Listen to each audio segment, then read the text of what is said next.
Como pode Jesus chamar e se assentar ainda, né, com pecadores e com pessoas que para eles não tinham sequer, não tinha nenhum valor nenhum, né? Então, Jesus confundindo aquelas pessoas, Jesus confundindo os líderes religiosos. Aí Jesus vai dizer, olha, não são os não precisam de médicos, né? Os sãos não precisam de médico, mas eu vim para os doentes, né? Eu vim para os doentes. Então, Jesus dizendo claramente para que veio, né? Para ressuscitar aqueles que. Mas aquelas pessoas estavam doentes, né? Os fariseus, os escribas, eles estavam doentes, mas eles não queriam enxergar isso, né? Mas Jesus ele vem para aquele, justamente para aquele que reconhece, aquele que se arrepende, né? Aquele que tem o coração puro, contrito e acredita que não é merecedor, né, das obras do Senhor. E é justamente para isso, para esses que Jesus ali se apresenta, né? Para esses que Jesus fala. Justamente os pecadores que muitas das vezes reconhecem que são pecadores, reconhecem a que estão realmente fazendo, estando no caminho errado, mas estão ali pedindo perdão, pedindo, tão arrependidos muitos daquilo que tem feito, né, queridos? Então, Mateus ali, a escolha de Mateus totalmente é proposital, Jesus o chama realmente, porque queria mudar a vida dele. Com certeza a vida de Mateus não foi mais a mesma. Mateus, ao longo desses 3 anos, eu creio que comecei meio caindo, meio voltando, né? Peraí, irmã, a gente volta lá, irmã Inês. Deixa eu só aqui me pegar o jeito, assim, né? A gente discutir, a gente volta para o caminho. Você vai explicar primeiro, você vai falar de Levi, como que você estava falando? Você estava falando já, mas já estava lá no 9, né? Falando Então vai ter que. Mas já estava no 9 mesmo, você estava falando do Cafarnaum. Não é? Isso aqui, da cidade de Cafarnaum? Que era muito importante para Jesus, sim, ao entrando, isso sim, mesmo. sim. Aqui depois, então, depois que Jesus ele sai ali, né? Ele vai ali ele entra no barco, né? Ele chega do outro lado lá. Aí vem a questão dos gadarenos, né? Aí ele vai no 9. A questão do paralítico, né? Da cama lá. Então, aí Jesus realmente diante de um milagre, né? Da questão de se Jesus pode, né? Jesus ali confronta aquelas pessoas dizendo, olha, qual é mais fácil, né? Perdoar os pecados, né? Ou dizer levanta-te e anda, né? Então ali ele confunde ali totalmente o povo ali, a religião, né? Os fariseus, né? Dizendo, olha, para que vocês saibam que o Filho do Homem tem autoridade na terra, né? Ele disse ali ao paralítico, levanta-te, toma tua maca e vai para casa, né? Então, Jesus ali demonstrando mais uma vez, de forma incisiva, né, o milagre, né, o que ele tem o poder do milagre, ele tem o poder, né, de curar, ele tem o poder ali de instantes, numa situação bem rápida ali, curar uma pessoa que estava paralítico, né, que estava paralítico, não vai saber quantos anos, né, o capítulo 9 não diz quantos anos, mas ele estava naquela cama, com certeza tinha ficado muito tempo, né? Porque a multidão se encheu de quê? De temor. Olha no versículo 8, né? A multidão então glorificava a Deus porque eles nunca tinham visto uma situação como essa, nunca presenciaram algo como aquilo, né? Então as pessoas estavam extasiadas, maravilhadas, né? Porque por como que Deus pode dar tamanho poder aos homens, né? Autoridade aos homens. Então, tamanho foi notório, né? Então, as pessoas ficaram perplexas diante do poder de Deus, daquilo que estava sendo evidenciado aos seus próprios olhos. Então, ali foi um milagre realmente notório, e as pessoas ali ainda, os fariseus não acreditando ainda de que Jesus poderia ali ser o Messias. Então, ao longo desse capítulo 8 do 9, veja como que Jesus cura, como as coisas que Jesus faz, os milagres, né? Como a gente está falando. São situações que não dava mais para as pessoas olharem e falar, não, ele é uma pessoa comum, mas normal, não tinha como, né? Sabia que ele era uma pessoa diferente, porque muitos que tinham um encontro com ele, olha, essa pessoa fala com autoridade, ele não é como os outros. Ele algo diferente tem nele, algo especial, né? Talvez. Então as pessoas muitos ainda talvez por inveja, né? Ali, né? Levantou essa questão da inveja, que o sistema farisaico tinha muita inveja de Jesus, né? Queria poder, queria realmente ser eles os detentores, né, do poder de Moisés, queria eles ser detentores, né, da continuação do sistema religioso, né? Então, o próprio João Batista vai bater, falar, vocês acham que são descendentes de Abraão? Olha, dessas mesmas pedras, o Senhor pode suscitar descendência de Abraão. Então, toda hora e todo momento as pessoas, Jesus ali falando, confrontando, e não só Jesus, mas como também João Batista, né? Se achavam muito, né? Os orgulhosos, se achavam, né? Se achavam os caras, né? Da época. E Jesus ali vindo como Messias simples, humilde, sempre ali com um olhar para os pecadores, para os pobres, né? Para aqueles que estão à margem da sociedade, né? Curando, conversando, almoçando, jantando, participando das refeições. E ali eles não conseguiam, ali não era cabível à sua mente aquilo que estava acontecendo, né, meus amados? É. Aí a gente vai ler agora? Nós vamos ver Você vai falar de Levi, né? Que você estava falando antes de Mateus. Isso. A chamada de Levi, né? O Mateus, o discípulo, né, de Jesus aí. Levi, a gente falou que é o mesmo nome também, em outros lugares fala Mateus, uns lugares fala Levi. Jesus chama Mateus, mas Mateus está sentado, né, numa coletoria de impostos. Ele é cobrador de impostos. E se a gente for analisar rapidamente a palavra, a gente vê que os coletores de impostos não tinham muita fama boa, né? As pessoas tinham ojeriza, né, dos cobradores de impostos, porque eles cobravam a mais, sempre cobravam a mais daquilo que era realmente necessário, né? Então, os cobradores de impostos para os judeus eram como pessoas traidoras, mesmo muitas vezes sendo da própria raça, eram pessoas que eram roubadores, eram pessoas que não tinham mais perdão para eles. Então, não tinha para eles, os coletores de impostos não tem mais perdão nenhum, mesmo que perdisse perdão, mesmo que fizesse sacrifício, eles não tinham mais perdão. Então, você vê aí, vai Jesus e chama quem? Justamente Mateus, sentado numa coleteria de impostos, cobrador de impostos, e ali, juntamente com, oferecendo, então, um almoço, porque você vê que eles estão assentados à mesa, e não só Mateus, mas com muitos Mateus também, muitos cobradores de impostos sentados, né, para cear com ele, né, e seus discípulos. Aí o fariseu fica louco, fica doido, porque como pode, né? Jesus sentando com pecadores, com cobradores de impostos, como que pode?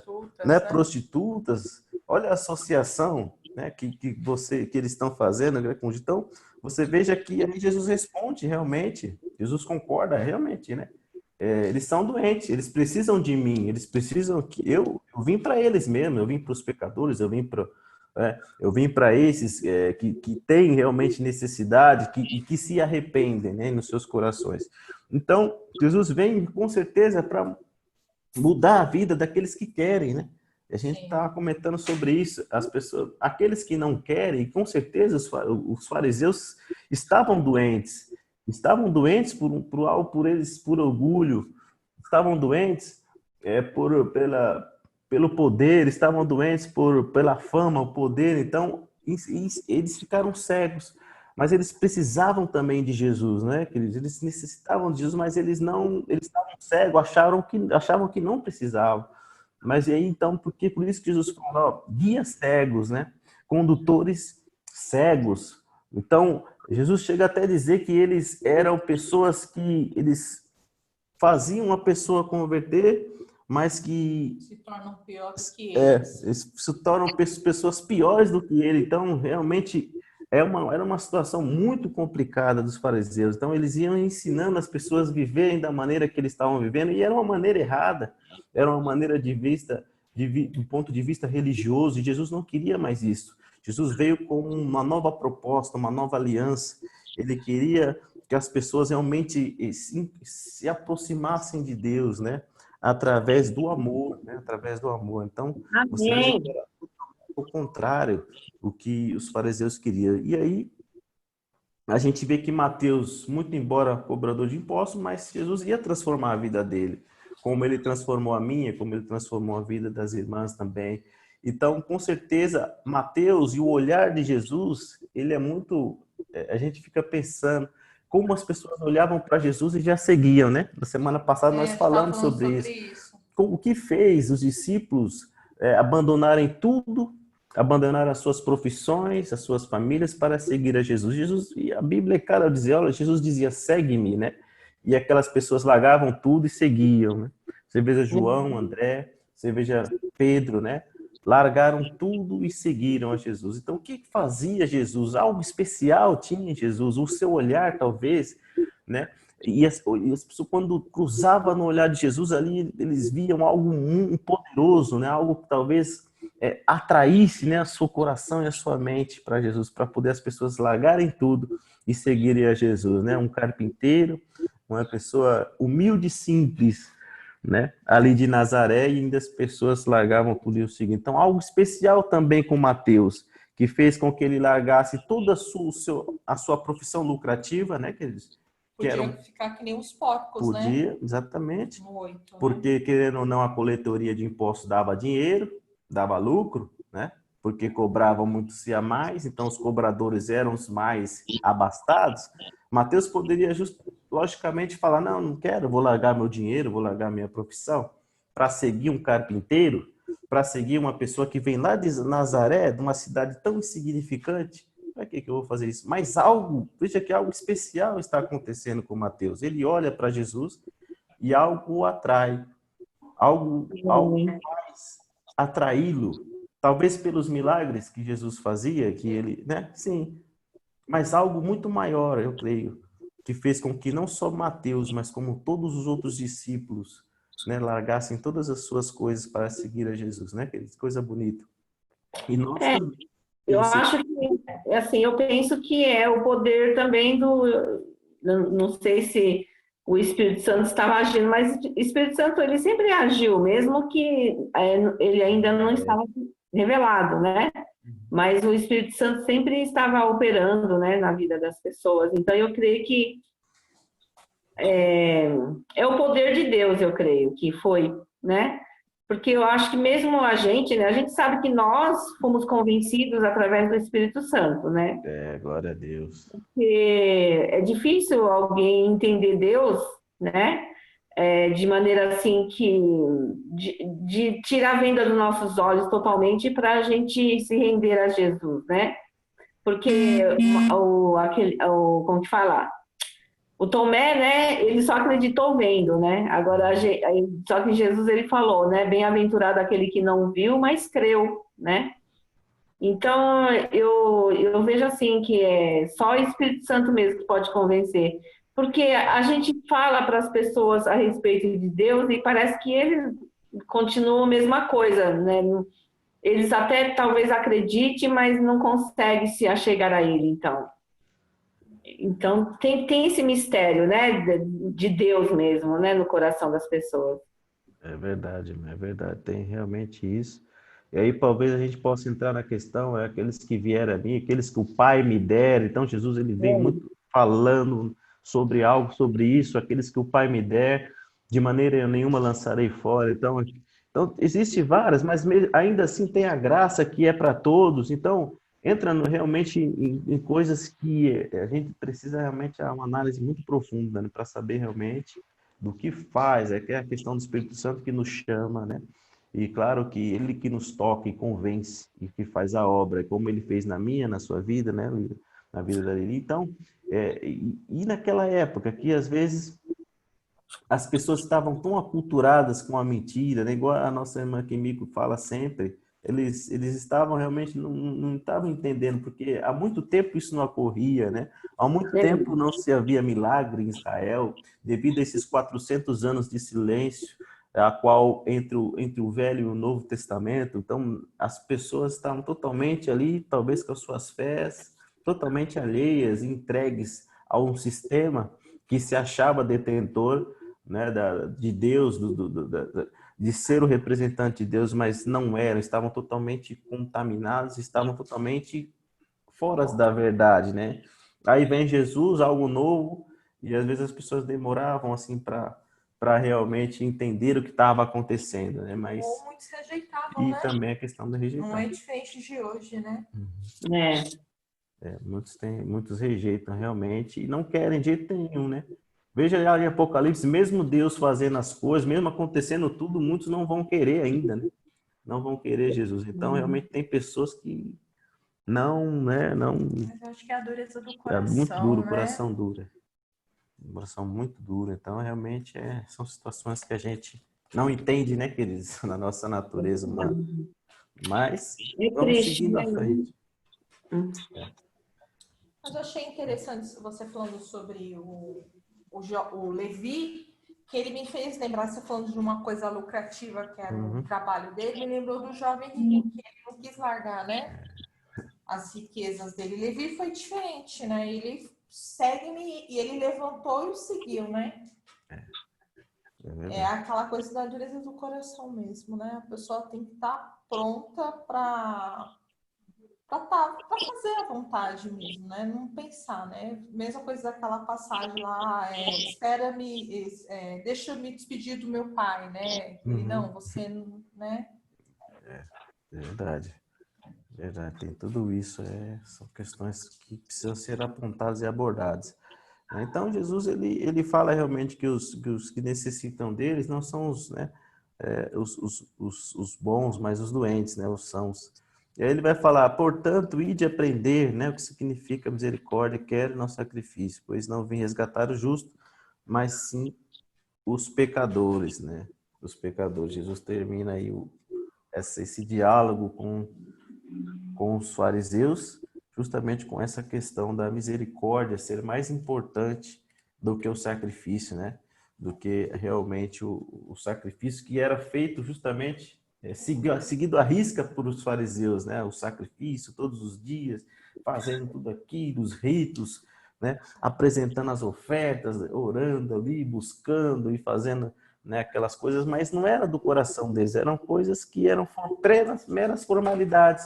Isso se torna religioso, como as coisas, eu vou falar muito daqui a pouco sobre isso, essa questão de se fazer por fazer, não fazendo porque gosta, porque de quer agradar a Deus, mas fazendo porque aquilo é um rito, já se tornou um ritual para as pessoas, né? A questão do sacrifício. Eu acho melhor a gente ler de novo Mateus 9,14, que eu acho que você vai falar bastante sobre jejum, você falou até sobre uma festividade, tá? Vamos ler então, meninas, Mateus 9,14. O novo e definitivo vinho.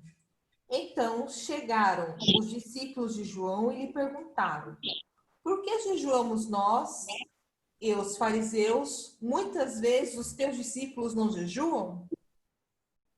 E disse-lhe Jesus: podem porventura andar tristes os filhos das bodas, enquanto o esposo está com eles? Dias, porém, virão em que lhes será tirado o esposo, e então jejuarão. Ninguém deita remendo de pano novo em vestido velho, porque semelhante remendo rompe o vestido e faz-se maior a rotura. Amém. Nem se põe vinho novo em odres velhos. Se o fizer, os odres rebentarão, o vinho derramará e os odres se estragarão. Mas põe-se vinho novo em odres novos e assim ambos ficam conservados. Amém, queridos. Glórias a Deus. Até aqui, né, irmãos? Nós vamos falar agora sobre esse tema, né? Tão importante para os nossos dias, a qual nós temos falado aqui. O Jesus realmente vai novamente reafirmar essa questão, né, do jejum, da questão, porque chegou alguns discípulos ali questionando Jesus pela situação do jejum, né, queridos? Vamos voltar um pouquinho, eu acho que é muito importante, porque o jejum, ele é algo muito importante para a vida do cristão, ele é uma arma, na verdade, que o cristão tem dentro da vida dele e que muito pouco tem sido falado, tem sido exposto isso, né? Mas é uma poderosíssima arma que o cristão tem. E a gente falou isso no capítulo 6, não sei se as irmãs se lembram, sobre essa questão do jejum, né? E essa sessão ilustra esse fato de que o jejum não é que seria obsoleto, né? E sem dúvida, muitos têm essa compreensão errônea, né? De sobremodo. A gente sabe que Jesus Cristo jejuou quando esteve na Terra, né? E fez com que essa situação aqui, depois nós vamos entrar realmente de fato aqui, mas vamos voltar um pouquinho atrás, porque é importante a gente estar sempre refrisando essa importância da gente estar jejuando, a gente estar buscando a Deus através do jejum. E o capítulo 6, até o versículo 16 de Mateus, propriamente dito, né? Se os irmãos puderem voltar um pouco lá, vai ser importante. O 6, capítulo 6, versículo 16, que a gente abordou sobre essa questão do jejum, né? Amém. A questão leia de novo o versículo 16 para a gente. Irmã, você quer ler? Pode ler, Marinéia. Quando jejuardes, não vos mostreis contristados, como os hipócritas, porque desfiguram os seus rostos para que aos homens pareça que jejuam. Em verdade vos digo que já receberam o seu galardão. Amém. Então, voltando um pouquinho, falando realmente dessa questão de mostreis contristados, a gente, na ocasião, a gente falou, né, que somente existe essa, no original, essa expressão, né, contristado, somente existe aqui, no versículo que a irmã acabou de ler, e em Lucas também tem a mesma expressão, mas somente dessas duas passagens, em todo o Novo Testamento aparece essa palavra, né, que no original grego, né, mostrais contristados. Então, evidenciando essa expressão, né, queridos? Então, a tradução original do grego, ela fala de um aparentar melancólico, de um olhar melancólico, né, queridos? É possível que tinha a ideia naquela época, as pessoas aparecerem, como a gente falou na época, barbados, pessoas que aparecerem sujas, né, com o seu semblante caído, né? A gente falou na época, quando a gente estava estudando esse capítulo 6, né, de estar com suas roupas desfiguradas, seus rostos, né, para poder parecer que eles estão jejuando, né, para parecer às pessoas e ao povo que eles estão em jejum, né? E a gente sabe que essa situação de você fazer as coisas para mostrar para as pessoas que você está fazendo, isso é um primeiro sintoma de uma pessoa religiosa. Então, você veja, o termômetro está aqui. Então, quando a gente começa a fazer as coisas para as pessoas verem, aí a gente vai estar sabendo que nós estamos caindo num terreno perigoso, né? Que nós vamos estar, já vamos ter que dar um sinal de alerta. Como que eu vou fazer as coisas para as pessoas verem?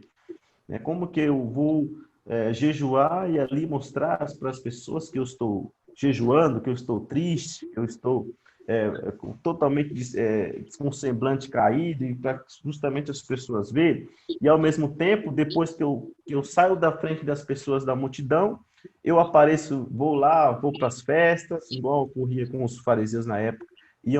Quando estavam distantes do povo, eles iam participar das festas, ali a bebedice, comelice, então comiam e bebiam, mas estavam distantes do povo. Mas eles queriam estar fazendo isso na frente do povo, para quê? Para receberem aplausos, né, queridos?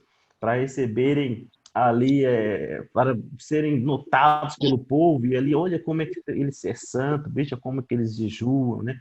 Veja como está eles, o semblante deles estão jejuando, né?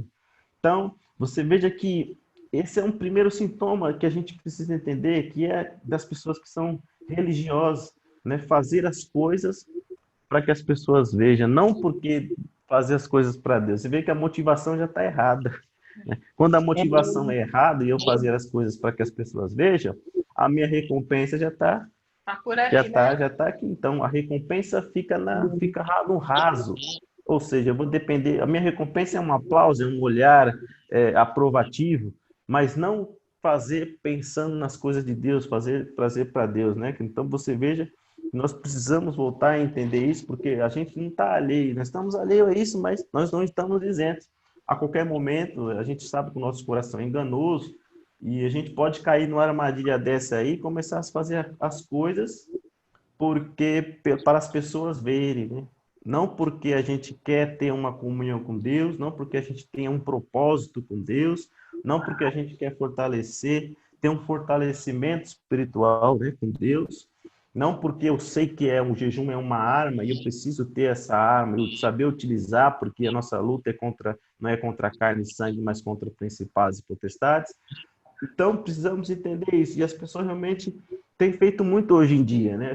Eu vejo muitas pessoas, né, na mídia, aparecendo, subindo aos montes, né, ali com não sei quantos assessores, com câmeras nas mãos, e ali dizendo que está realizando o jejum de Moisés, 40 dias, e ali parecendo que estão ali com dificuldade para andar, porque fazem 40 dias que não comem, que não bebem, e ali estão ali jejuando por uma pessoa, por um povo, mas você veja que é um sacrifício de tolo, porque Jesus fala na palavra, eles já receberam a sua recompensa, porque estão expondo uma situação em que a própria palavra nos diz que Jesus, naquela ocasião, no capítulo 6 mais à frente, fala, olha, já receberam a sua recompensa. Por quê? Fazem em secreto, né?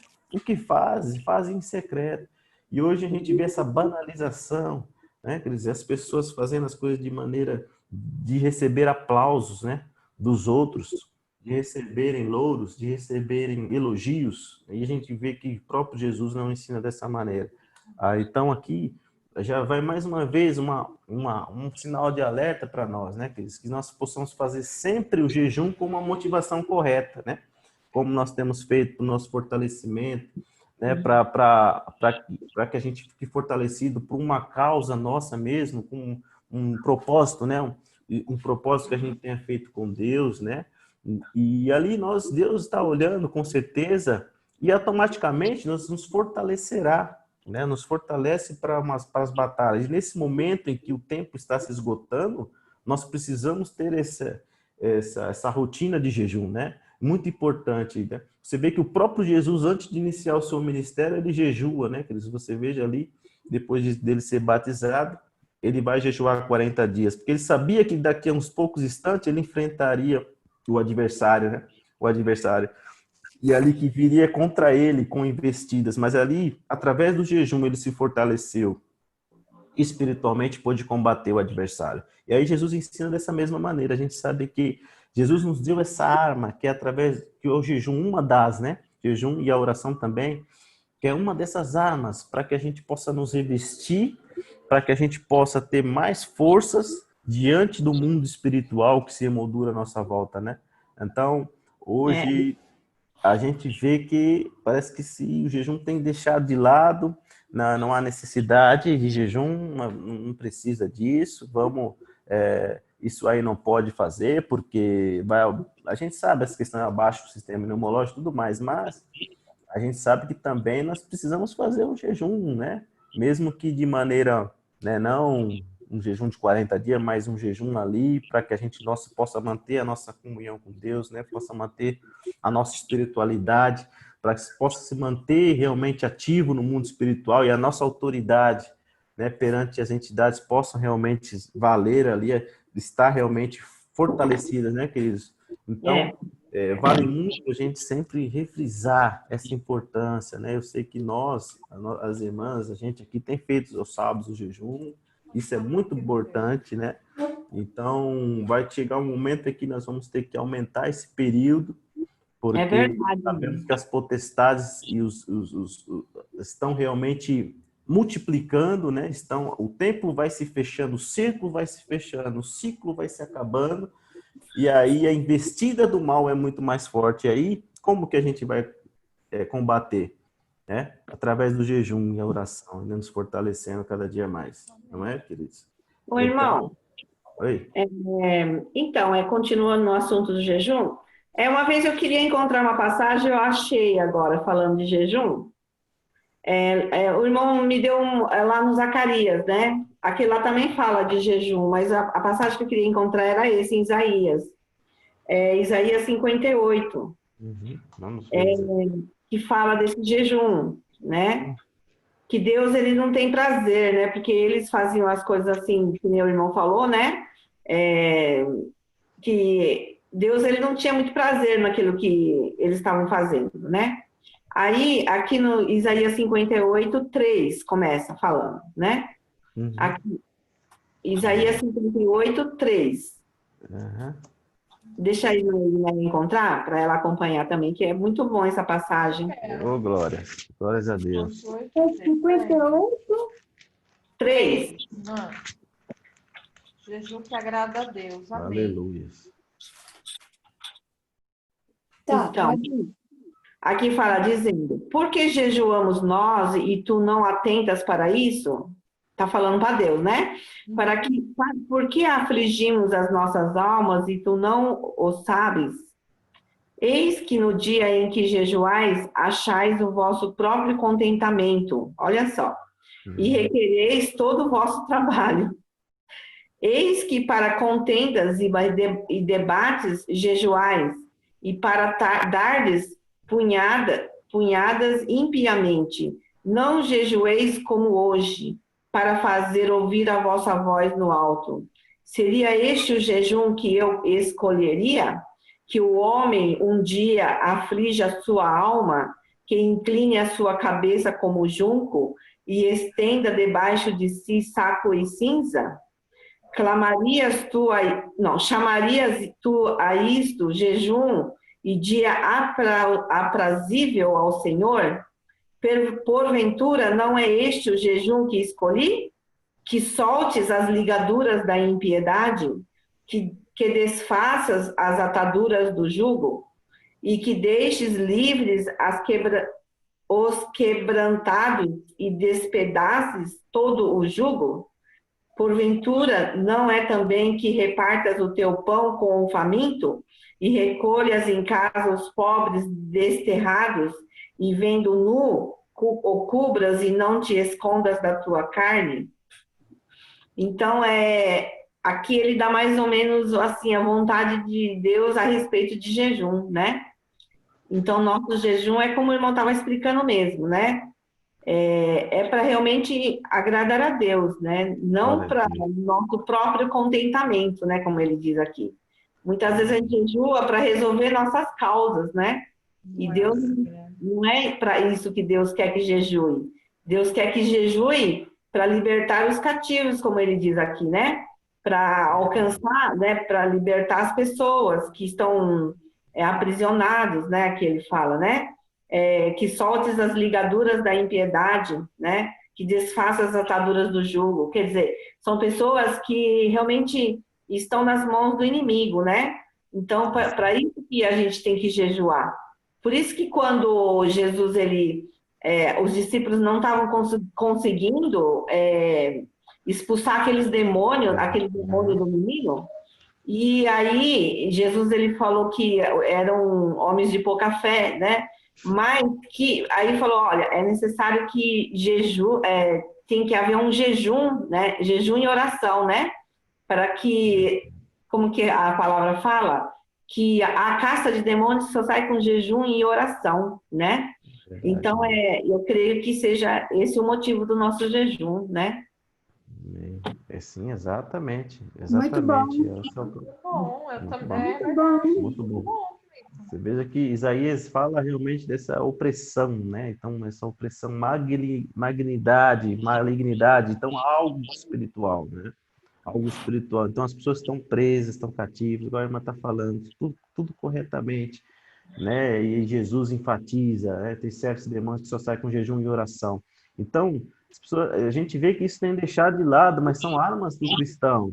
Se não tiver na nossa vida a oração, o jejum, nós não conseguiremos combater, né? Que Jesus mesmo disse que vai chegar momentos em que vai vir muitas entidades, entidades malignas, que vão realmente sobrepujar cristãos, mas não é porque não é só por ser cristão, por que eu não consegui, né? Eu sou filho de Deus, eu creio em Deus, mas a pessoa precisa se revestir, né?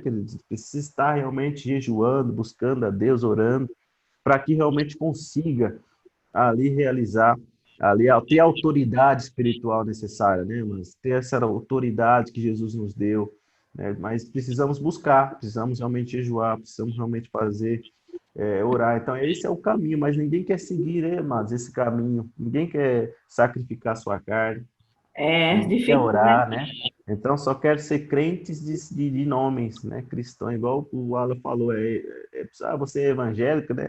Ele já nem quer chamar mais de evangélico, não, eu sou Eu sou cristão, né? Então, realmente, porque há já dá uma situação muito alheia, né? Todo mundo quer ser evangélico hoje em dia, né? Mas não quer realmente seguir o que nós estamos aqui falando, né? Sobre a questão do jejum. Quem quer se jejuar? Quem quer sacrificar sua carne? Né? Ninguém. Ao contrário, a pessoa quer comer, quer comer, quer comer. Você vê tantos programas de televisão hoje, né, que tem essa questão isso, né? gastronômica, né, e incentivando as pessoas a comerem, né? Então, Só de domingo, gente. possivelmente certo. Depois do jejum. Depois do jejum. Depois do jejum. Depois de entregar o jejum, né, irmã? É isso mesmo. Foi que me que entendeu. Então, né, amados, justamente perdia-se a motivação. Então, Isaías, o profeta messiânico, já lá 500, 600 anos atrás, já tinha nítido como um profeta de messiânico, entendia que o povo perdeu a motivação do jejum, né? Como já no tempo de Jesus, todos já tinham perdido essa motivação correta, né? De buscar a Deus realmente, agradar a Deus através do jejum. E aí a gente entra na questão aqui das festas que a gente falou semana passada, do Yom Kippur, né? Que era o dia da expiação, que ali era o momento do judeu, né, realmente ali fazer o seu jejum, que era o dia da expiação, Yom Kippur, né, que era ali algo obrigatório para todo o judeu, né, mas nesse momento não era esse o jejum que estava sendo discutido naquela época, nesse momento. Eu lembro que você ia falar essa semana sobre os 3 tipos de jejuns, que é dos fariseus, né, que é a lei e tudo, de João, né, porque os discípulos de João jejuavam, e de Cristo, né? Quais seriam essas? Não sei se você lembra. Sim, que a gente ia falar sobre isso. Foi realmente. Mas vamos ter que passar um pouquinho para a gente poder Meninas, entrar a gente no pode tema passar aqui. um pouquinho? Tudo bem? Estou muito cansada? Não, para mim tá gostoso. Eu vou mais 1 hora para frente. Irmã Linéia, tá sobrevivendo? Tudo bem, tô. Então tá bom. Então vamos continuar, né? Porque a pessoa, né, tem um compromisso, alguma coisa assim. Pode falar, então. Aí, queridos, a gente chega num diálogo aqui. Um diálogo muito, muito complicado, e a gente fica um pouco surpreso, porque discípulos, o versículo 14 evidencia que discípulos de João Batista, eles foram perguntar ali para Jesus por que jejuamos nós, né? E os fariseus, e muitas vezes os teus discípulos não jejuam, né? Olha, né? Discípulos de João Batista, olha, isso nos surpreende. Eu acho que as irmãs também ficam um pouco surpreendidas, pois João Batista é precursor de Jesus Cristo, não é?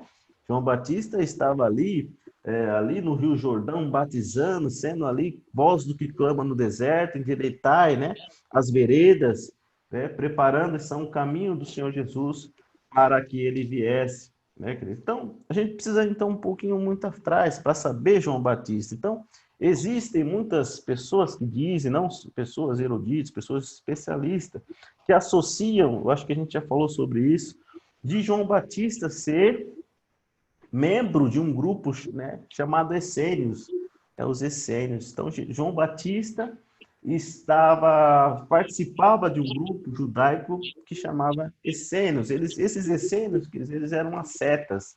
Então, o que seria uma seta? Então, consiste o quê? Consiste em você realizar uma prática que visa o desenvolvimento espiritual, ou seja, renúncia rigorosa de tudo aquilo que você quer fazer, ou seja, a sua própria satisfação, ela não pode realmente mais ser alimentada. Você precisa ser uma seta, você precisa ser espiritualmente, você precisa morrer realmente de fato e viver realmente dentro dali dos preceitos que aqueles essênios acreditavam que era correto viver. Então, era um grupo separado, assim como os fariseus.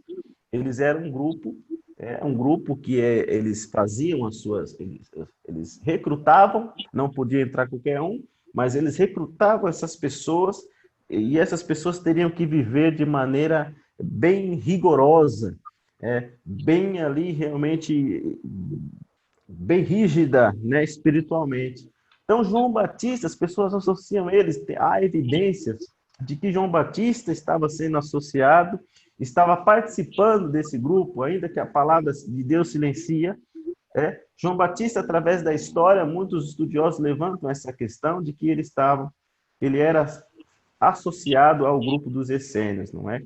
E aí a gente vai ver, se deparar com uma descoberta histórica, né? 1940, 1950, década de 40 e de 50, 1900, né? Os irmãos, eu acho que sabem da descoberta dos pergaminhos do Mar Morto, né? Aham. E ali, os maiores achados, que hoje muitas pessoas já querem, né? Não falam muito, mas foi o maior achado até hoje, né? Que foi de descobrir ali aqueles pergaminhos contendo todos os livros, né? Que até então não se tinham os livros originais do Novo Testamento, né? Nem do Velho. Então, eles acham ali todos os livros do Novo Testamento, eles lá acham os livros, somente o livro de Esté que não é encontrado, mas ali provando realmente fato que havia textos originais, pergaminhos realmente da palavra de Deus, né? Então, toda vez a gente tem que falar, reprisar isso, né? Então, evidenciando que a palavra de Deus foi escrita realmente de fato, há muito tempo atrás, e ali eles estavam, essa prova cabível, né? Não há como mais negar que a palavra de Deus ela é mentirosa e ela foi escrita há pouco tempo. Então, e junto com isso, aí entra dentro da nossa questão, eles encontraram também um manual desses ascetas, desses essênios, né? Que falava muito sobre essa questão desses ritos que eles precisavam seguir. E dentro desses ritos, existia a questão do jejum, que era esse jejum mais rigoroso, né? Um jejum bem restrito, bem rígido, né? Que era realmente para ser seguido. E aí, justamente, se a gente associar agora aqui com aquilo que a gente está falando, sobre isso, sobre essa questão dos discípulos de João Batista irem até Jesus e perguntarem, olha, nós jejuamos, os fariseus também. Lembra que nós falou que os fariseus jejuavam 2 vezes por semana, às terças-feiras e às quintas-feiras, e que Sim. outros jejuavam até mais, né, 4 vezes, né, mas daquela motivação que a gente acabou de falar, não era correta, mas ainda assim jejuavam, né? Então, os fariseus jejuavam, os discípulos de João Batista, aí se você associar aos essênios, você vê que eles levavam realmente essa rigorosidade, né, do jejum.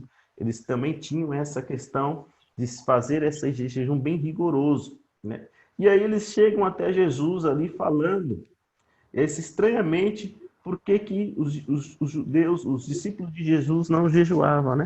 A gente vê essa pergunta que eles fazem ali, mesmo que a gente entenda. É bom lembrar que nem todos os discípulos de João Batista seguiram Jesus Cristo, não é mesmo? Se a gente for ver, analisar, você veja que Jesus chamou ali, João Batista está no João capítulo 1, fala muito sobre essa questão, que João diz, Jesus vai passando e João diz, olha, eis o Cordeiro de Deus que tira o pecado do mundo, né? Aí os discípulos André, que estava com ele, João, irmão de Tiago, acompanha e segue Jesus, né? Então, mas existiam pessoas que não seguiram Jesus. Você vê que não existiam discípulos de João Batista que não seguiram Jesus mesmo depois que João é aprisionado.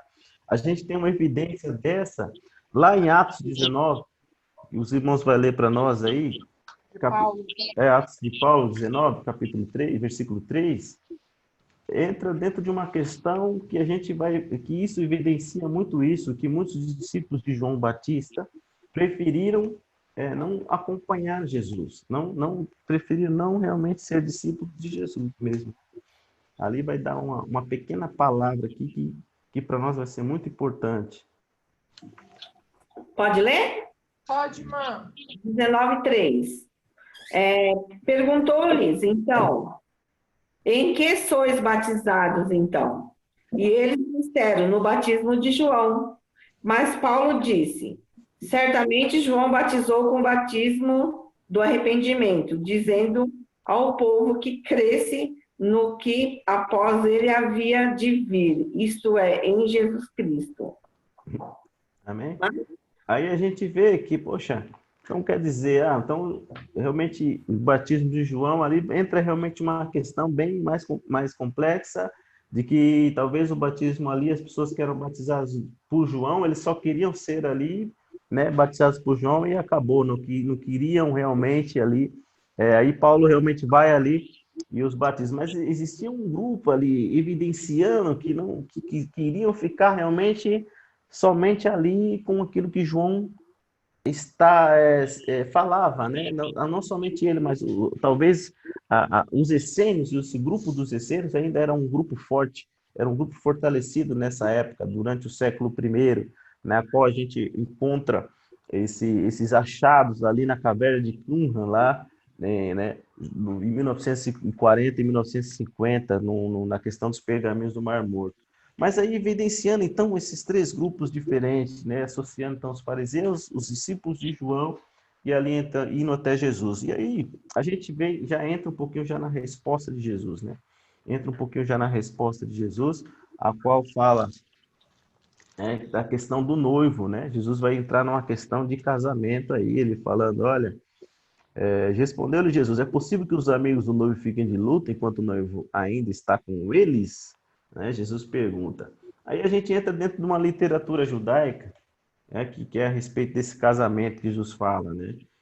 A gente sabe que o casamento, e Jesus entra com três símbolos, vamos aprofundar. Jesus fala do casamento, Jesus fala do pano novo em vestido velho, e Jesus fala do vinho novo em odres velhos, não é mesmo? E aí, falando sobre o casamento, os convidados para o casamento são os paninfos. Alguém sabe o que é paninfos? Não. Paraninfos, né? Paraninfos. Paraninfos, não, piorou. Sabe quase? Eu não sei não. Paraninfos, então, era realmente aqueles, né, que é assistente cerimonial, né? Assistente cerimonial do casamento.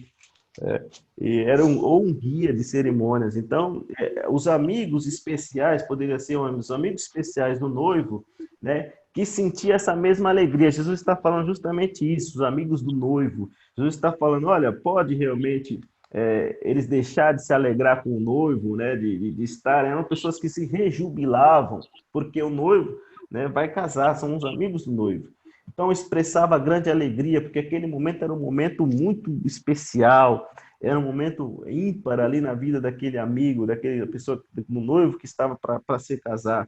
Então, era muito difícil naquele momento, diante de uma celebração como aquela, né, que os judeus realmente gostavam muito, né, de comer, realmente evidenciar sua alegria comendo, né, comendo ali as ovelhas, os cabritos, né? Enfim, todos aquilo que eles pudessem ali comer. Então, era muito difícil realizar um jejum no momento de festa, né? No momento em que o noivo ali estava ali se casando, né? Então, por isso que Jesus falou, olha, não pode os amigos do noivo jejuar enquanto, né, o noivo ali está com eles, né? Nesse momento tão feliz, nesse momento tão realmente ímpar na vida do amigo, né, dos amigos. Então, o Jesus ele faz essa pergunta dentro desse contexto de casamento, né, queridos? Os irmãos querem comentar? Eu acho que ele quis dizer que enquanto Jesus estiver com eles, né, que eles não precisariam jejuar. Mas vai chegar a hora que ele não vai estar presente junto com eles, que ele é o noivo, né?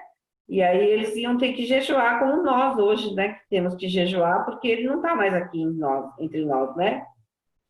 Eu acredito que esse noivo, ele representa isso mesmo, né? Enquanto o esposo está com eles, quer dizer. Jesus, ele estava trazendo uma vida, uma alegria no meio deles, né? Então, ele disse que não precisaria estar jejuando, mas que quando ele fosse embora, então ele precisaria. Que não adianta também, né, fazer a mesma coisa que os discípulos vinham fazendo, os fariseus, né? Então teria que ser algo diferente, né? Exatamente, o que a irmã está falando. Porque, exatamente, irmã. Por isso que ele fala que não adianta emendar uma coisa velha com novo, né? Exatamente. E aí, realmente caracterizando essa festa que durava 7 dias, muitas das vezes, né, do casamento. Então, era 7 dias ali de festa, e aí as pessoas realmente ficavam felizes e ali se confraternizavam, então não podia ver. Então, mas Jesus ainda realmente existe esse sentido que a nossa irmã está falando, realmente essa ideia, de onde saiu essa ideia desse noivo? De onde saiu, né? A gente vê muito isso no capítulo 2 de Oséias, também falando sobre isso, mas especialmente o foco, ele está na passagem, eu creio que está na passagem de Isaías 54, né? Não sei se as irmãs têm aí para a gente ler. Qual? Isaías 54, versículos 5 a 10, né?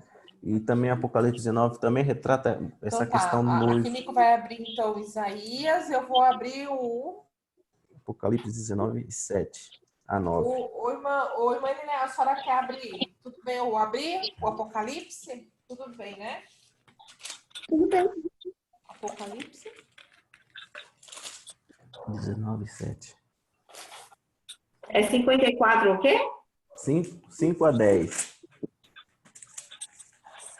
Porque o teu Criador... Peraí. Porque o teu Criador é o teu marido. Ah, sim. O Senhor dos Exércitos é o seu nome.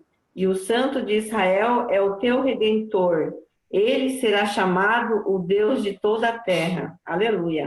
Glórias a Deus, aleluias. Apocalipse 19, 7. A 9. Alegramo-nos, exalta-nos e demos glória a Ele, porque chegou a hora das bodas do Cordeiro. A sua noiva já está preparada. Para vestir-se foi-lhe providenciado linho fino, puro e resplandecente. Linho fino representa os atos de justiça dos santos. Então o anjo me ordenou: escreve, bem-aventurados os que são chamados ao banquete das núpcias do Cordeiro. E disse-me mais: estas são as exatas palavras de Deus. Aleluia. Glórias a Deus. Participar desse banquete Glórias do a Cordeiro. Deus, aleluias. Então, você veja, nós está ali no livro profético, no Antigo Testamento, e também uma referência no Novo, dessa questão do noivo, né? Dessa questão que Jesus retrata a sua igreja como a noiva e ele ser o noivo. E aí a profundidade que Jesus fala. Então, Jesus, ao se referir, dias virão, né, em que precisarão jejuar. Dias virão em que eles necessitarão jejuar. Então, Jesus já estava se referindo ao fim trágico, né, de abrupto, de que perderia esse contato, os discípulos perderiam esse contato com ele, né? E ali, através das circunstâncias, eles então jejuariam e ali continuariam a caminhada e os valores de Cristo ali seriam ali transmitido às pessoas, não é mesmo, queridos? E ali ele fala estar triste, essa questão, Jesus indica que o espírito triste, né, acompanha também esse ato de jejum, né? Os discípulos com certeza ficaram muito tristes, muito realmente para baixo, mas a gente sabe que o jejum ele expressa um exercício da alma, né? A gente sabe que o jejum ele expressa esse exercício que tem que ser feito da alma, né? Muitas vezes por causa do pecado, no estado de tristeza, muitas vezes também com a finalidade de cumprir um voto, de cumprir um propósito espiritual, de agradar a Deus, não é, queridos? Então, não pode ser como uma mera formalidade. Nós estamos falando daqui, como acontecia no Israel antigo, como acontecia na época de Jesus, mas precisa ser espontâneo, né, por um motivo espiritual, para exaltar a Cristo, exaltar a Deus, não de uma forma religiosa, não é, queridos? E aí entra na questão do pano novo, vinho novo, né? Para a gente ir mais rápido, a gente concluir aqui essa parte. Né? É óbvio que esses dois símbolos parabólicos, eles querem ensinar a mesma coisa, né? Tanto o vinho novo como a roupa nova, não é mesmo, queridos? Não é mesmo? E ali entra essa questão de não misturar essa questão do Velho, o Antigo Testamento, das coisas antigas, das velhas formalidades, de todas aquelas coisas que Jesus falou, as pessoas não conseguiam realmente cumprir a lei, porque era um jugo muito pesado. Né? Então, Jesus ele vem dizer, através da questão do pano novo, do vinho novo, de que é algo novo, não se pode colocar o remendo, né, velho na roupa nova. Né? Então, essas formalidades, então Cristo queria tirar tudo, Cristo queria que isso não acontecesse mais. A gente vê que o pano novo, ainda que não fosse lavado, muitas vezes você encolhia, né, a questão, poderia rasgar, muitas vezes se desfiar, né, a questão do pano velho. E o odres tem uma profundidade muito grande. Odres velhos refere-se, naquela época, recipientes de couro, né, que geralmente era feito de peles de cabras, né, e que a parte grossa ficava para o lado de dentro, né? E se os odres fossem velhos, o vinho novo, que era fermentado, né, era uma substância que fermentava, poderia rasgar o couro, né, por causa da força, né, que ele expandia e dos gases, né, que ele expande. Aí, se fosse um odre velho, ele facilmente se rasgaria, né?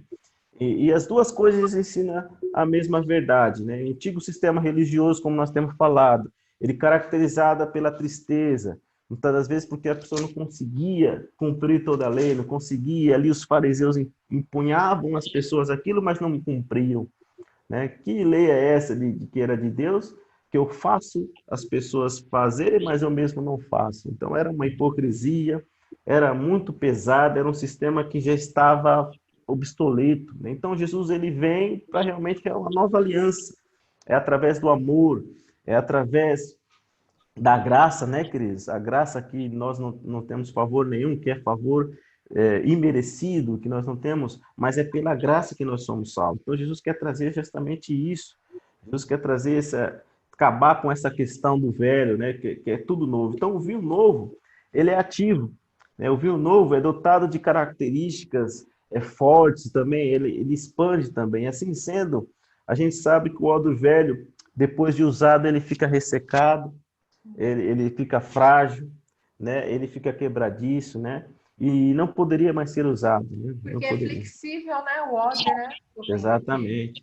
E não podia mais ser usado para vinhos novos. Então, pois arrebentaria. Então, Jesus está, através de uma parábola, né, de questões parabólicas, tentando ensinar, colocar na cabeça ali, né, das pessoas essa profundidade que ele vai através do odre. Com certeza que os fariseus tinham conhecimento, das pessoas da época, de tudo aquilo que Jesus estava falando, e muitas vezes não estava dando ouvidos, né? Mas há uma profundidade muito grande, né?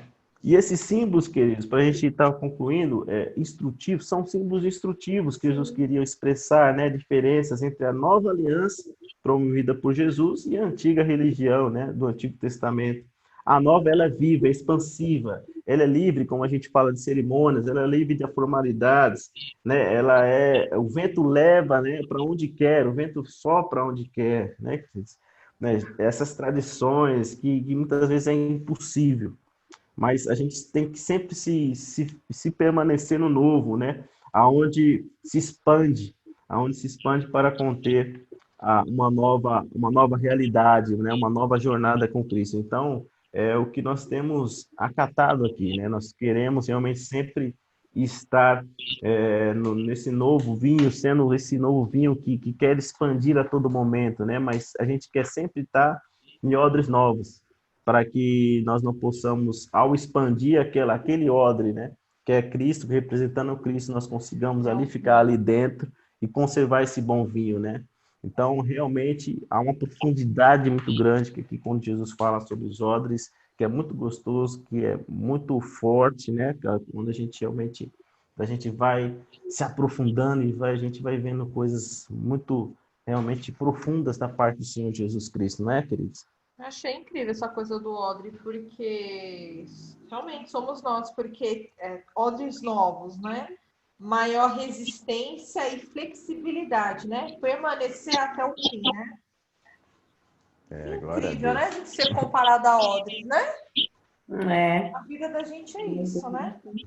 Aleluia, as irmãs. Né? Querem fazer algum comentário, menina? Na hora que a gente aceitou a Cristo e recebeu o Espírito de Deus, né? A gente foi feito uma nova criatura, né? Aleluia. E a gente foi Deus. A gente, na verdade, representa um vaso, né? Um vaso, a gente pode encher ele de coisas boas ou ruins. Então a gente resolveu colocar coisas novas, né? Coisas boas. Então, a partir daí, Jesus ele habitou em nós, né? Através do Espírito Santo. E nós Aleluia. somos o vaso, né, com o Espírito de Deus, né? Que nós somos o templo do Espírito Santo. Então, nós somos odres novos, né? Com coisas de Deus nas nossas vidas, né? Um novo nascimento. Glórias a Aleluia. Deus, Louvado aleluia. seja Deus. Louvado seja Deus. Amém, queridos. Então, queridos, eu acho que nós já aprendemos muito até aqui, né? Deus tem nos dado essa graça de aprendermos tanto a questão várias coisas, né? São muitas coisas aqui que a gente aprendeu, dessa questão dos odres, da questão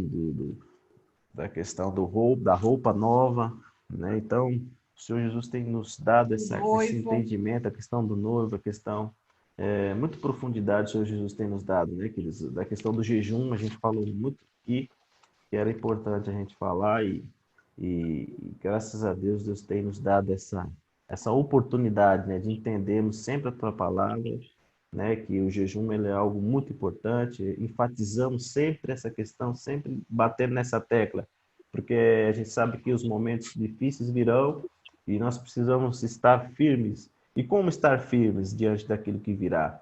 Como estar firmes diante da iniquidade que aumenta e o amor se esfria, inversamente proporcional? É sempre através da confiança em Deus, através da oração, através do jejum. São nossas armas, nós precisamos utilizar. Não adianta a gente ter arma em casa e não saber utilizar e não usar. Então, nós precisamos estar usando, nós precisamos estar preparando para o confronto, para a batalha, né, queridos? E vamos estar concluindo por aqui, né? Acho que agradecer às irmãs, pedir desculpa pelo horário. Mas, né, foi necessário, né? É que a Muito gente gosta bom. de ser odres, né? É bom a gente estar bem assim esclarecida, né? A gente fica muito em dúvida a respeito de jejum, né? Não sei se a irmã Elinéia fica também, mas às vezes eu ficava assim. E é bom, né? Porque aqui no Novo Testamento fala bastante sobre o jejum, né? Então a gente tem que jejuar mesmo, né? Jesus jejuou e aí ele falou para a gente jejuar. E ele fala também, né? Como jejuar, né? Exatamente. E você vê que o espiritual aumenta, porque a gente vê lá na escolha quando os discípulos eles oram para separar Barnabé e Paulo para irem fazer missão. Você vê aquele, olha, depois que jejuaram e oraram, né? Você vê que o Espírito Santo também ele se aproxima mais de nós, né, queridos?